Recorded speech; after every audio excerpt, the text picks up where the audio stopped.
Hello, everyone. I'm in Bucharest, Romania, about 2/3 of the way through the European leg of my Beyond Order tour, which seems to be going very nicely. I've spent some time over the last few weeks, it's June 16th, 2022, by the way, writing a couple of articles for the Telegraph, one of which I'm going to read to you today, called Butchers and Liars. We are sacrificing our children on the altar of a malicious far-left ideology. The medical profession is crumbling in response to radical transgender activists. There's good evidence that many ancient societies sacrificed children to their gods. Parents in ancient Phoenician colonies in Carthage, Sicily, Sardinia, and Malta slew their offspring prior to cremating them, hoping that the gods would hear their voices and bless them. We are rightly appalled by this, though sometimes I wonder whether we understand child sacrifice far more than we'd like to admit. I saw a video the other day featuring an American surgeon bragging that he had performed more than 3,000 double mastectomies on young women who had paid for gender reassignment. Individuals confused, one might say encouraged, by those who profit from it into believing that their adolescent emotional trials can be cured and happiness reign forever if they subject themselves to this brutal practice. And it is brutal. A process that often includes not only the aforementioned mastectomies, but other appalling surgical processes. Orchiectomy, that's castration in blunter language, the removal of the uterus, the demolition of the musculature of the forearm to make what is not a penis, but must be referred to as such. All of that.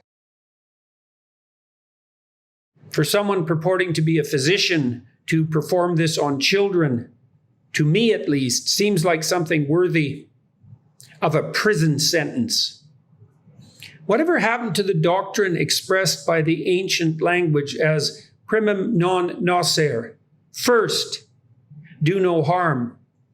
The Hippocratic Oath has been replaced by a delusion, a belief that can be summarized as, by blocking the puberty of children and then surgically altering them, we are only restoring what is theirs by right. A child's feelings are the final arbiters of their reproductive destiny, and any attempt to contest their gender identity risks increasing their proclivity for suicide. Lies. Lies. Lies.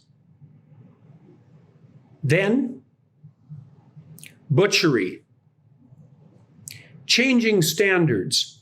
Psychologists, those in my own personal field of medicine, have also surrendered to this groupthink. The American Psychological Association's Task Force on Guidelines for Psychological Practice with Transgender and Gender Nonconforming People, TGNC, insist that psychologists and other professional counselors offer trans-affirmative care, starting with such niceties as displaying TGNC affirmative resources in waiting areas. Practitioners are also asked to examine how their language, e.g., use of incorrect pronouns and names, may reinforce the gender binary in overt or subtle and unintentional ways.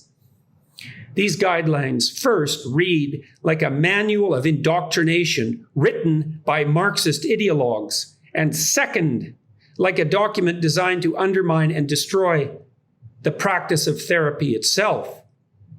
But at an alarming rate, these guidelines have transformed themselves into punitive laws governing what a psychologist or counselor may say and think in relation to their clients. Let me make myself perfectly clear. Speaking as a professional, whether in America, Britain, or anywhere, it is not the place of a therapist to affirm or conversely to deny the identity of anyone whom they admit into their care. People come to see a therapist often after long and painful deliberation because they are suffering, confused, or both. The job of that therapist is to listen, to question, and to proceed with due caution, neither providing cheap advice and thereby stealing their clients' successes or heaping failure upon them, nor assuming special knowledge of the proper outcome for a given individual. There is simply no way I would ever tell a 15-year-old adolescent that she is absolutely correct if sometimes she feels more masculine than feminine, however that feeling might emerge, and that if she feels that surgery is the answer, then recommend hormones that day. I would instead spend many weeks, even perhaps many months or years, listening to her unwrap her story, using caution as my watchword, and help her to come to some thorough and well-developed understanding of both her autobiographical history and her destiny. That is not affirmation, and neither is it denial. How could I possibly dare to do either when someone has come to me because they are mixed up and desperate, a state of twinned experience indicating a profound confusion about identity itself? Radical new guidelines. I am focusing on the American Psychological Association, APA, because it is the body charged with establishing the norms and ideals for clinical practice in the most populous democracy on earth. Principles that will and are spread around the West more broadly, including in Britain. Some of their guidelines are appalling enough to deserve dissection. Guideline 1. Psychologists understand that gender is a non-binary construct that allows for a range of gender identities and that a person's gender identity may not align with sex assigned at birth. I don't understand this radical postmodern definition of gender, one that rests on a person's deeply felt or inherent sense of being one sex over another, regardless of biology. Psychologically, it is indisputably the case that a non-trivial proportion of males have a feminine temperament, which essentially means that they experience higher levels of negative emotion, such as anxiety and the analogs of pain, grief, frustration, disappointment, depression, and are more agreeable, compassionate, polite than typical males. And equally true that a non-trivial proportion of females have a masculine temperament. But this does not change how, objectively, professionals should measure a person's gender. Psychologists once cared if measurement followed standard practices of validity and reliability. Try reading, for example, a document published by the APA itself in 2014, where you will learn that a psychologist worthy of his salt is obliged to utilize constructs, i.e., terms such as gender, in a technically appropriate manner. This means at the very least that fundamental attributes must be measurable and measured properly. But all that goes out the window when we're discussing the magic of gender now, which is entirely subjectively defined, even though that insistence indubitably contravenes the earlier standards.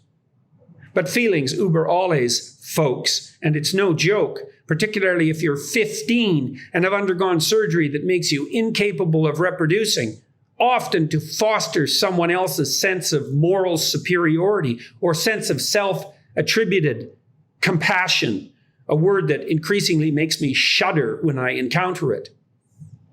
New doctrines. Psychologists are also now adopting the simple-minded and anything but revolutionary doctrine of intersectionality without question. And what is that doctrine? Nothing more than the claim that human beings are characterized by identities that span multiple dimensions. Any given person has a race, ethnicity, sex, temperament, 5 dimensions there alone, intelligence level, etc. We've known that forever. It's only became a hot cultural item since fools noted the obvious fact that minority status might be additive or multiplicative. I hate to even point out, given that anyone with any sense whatsoever also knew, without any statistical training, that it was possible to be of Latino extraction, say, or even Latin X, to use that absurd, demeaning, and patronizing term, and female simultaneously. One cannot question this, however, without fear of being ostracized by one's colleagues. Note the chilling wording of Guideline 7. Psychologists understand the need to promote social change that reduces the negative effects of stigma on the health and well-being of TGNC people. In summary, if you're not an activist and one of our activists, then you better be watching over your shoulder. So what should govern my behavior as a therapist and your expectations as a client? The answer to that is whatever the activists deem a priority at their whim. And remember that in court, folks. Active malevolence. I'm increasingly ashamed to be a clinical psychologist, given the utter cowardice, spinelessness, and apathy that characterizes many colleagues, and even more so my professional associations. At least in 20 years, when we all come to regret this terrible social experiment, I may be able to say, I said no when they all came to insist that we participate in the sacrifice of our children. Other countries, and Britain in particular, must not make the same mistakes as in the US and elsewhere. I cannot consent to what we are doing.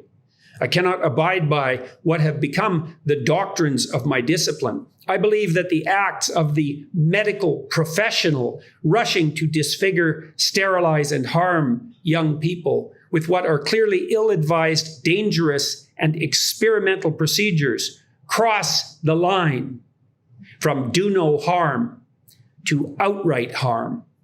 Only if we bury our heads in the sand will sterility, impaired or absent sexual function, complex reactions to poorly understood hormones, expense, and intermingled with all of that, misery and confusion continue for countless young people. We must address the threat posed to the integrity of the entire education system, as well as indoctrination into the same philosophy that spawned this surgical enterprise and the APA guidelines grows. It threatens general public trust that our peace and prosperity depends upon. And, by the way, it will most definitely be the case that a disproportionate number of children freed from their hypothetical gender confusion would have grown up to be physically intact and fully functional gay adults. Need I point out that this unpalatable fact makes a mockery of any claim that the extended alphabet world of the LGBTQ plus coterie in any sense constitutes a homogeneous and unified community. We have crossed the line from ideological possession to active malevolence, and we are multiplying our sin. There's an intersection for you, by attributing our appalling actions to compassion. Heaven help us. Truly.